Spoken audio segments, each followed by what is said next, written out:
સાવજ ડેરીના ચેરમેનની જવાહર ચાવડાએ ચેલેન્જ આરોપો લગાવનાર મારી સામે આવે તેવું ચેરમેનનું કહેવું છે। સાવજ ડેરીના ચેરમેન દિનેશ ખટારિયાના પ્રહારો સાધારણ સભામાં જવાહર ચાવડા પર તેમણે નિશાન સાધ્યું હતું।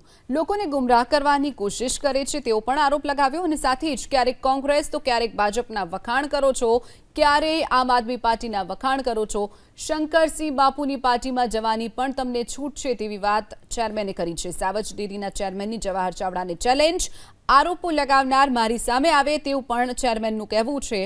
દિનેશ ખટારિયાએ જવાહર ચાવડાને ચેલેન્જ આપી છે। મારે આક્ષેપ કરનારા લોકોને અને એમને સલાહ દેનારા લોકોને મારે કહેવું છે કે તમે પેલા તમારું તો સ્થિર થાવ,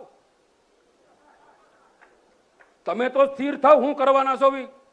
લોકોને ગુમરાહ કરે, એક દિવસ કોંગ્રેસની વાહવાહી થાય, એક દિવસ ભાજપની થાય, એક દિવસ હાવણાની થાય, અને હવે નવો શંકરસિંહ બાપુનો પક્ષ આવશે, એમાંય જવું હોય તો ભલે જાય। મિત્રો, આક્ષેપ કરનારા લોકોને મારી છૂટ છે કે જે કાંઈ ચેલેન્જ કરવી હોય મારી સામે આવીને કરે। પણ જુનાગઢ જિલ્લાની બાકીની મેં પેલા કીધું એમ અનેક સંસ્થાઓ એવી છે, અને જે સંસ્થાની અંદર જે લોકોએ શાસન કર્યું છે, કેમ યાદ ન આવ્યું?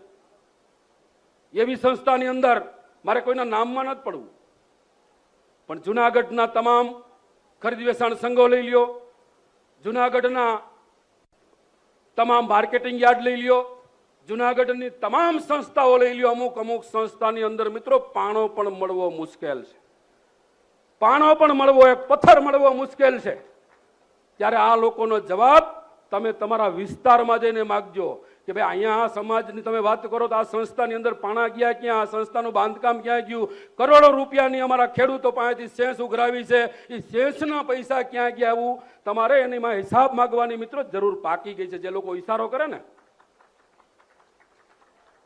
કોણ ઈશારો કરે છે તમે વર્તી ગયા હોય, મારે કેવું નથી, કોઈ નામમાં નથી પડવું, પણ જેને ડિઝાઇન આપે છે મિત્રો, ખાટલે મોટી ખોટ છે, ઘર તરફ કોઈ જોતું જ નથી। કોઈની સામે એક આંગળી સીધી ત્યારે ચાર આંગળી આપણી સામે આવતી હોય છે।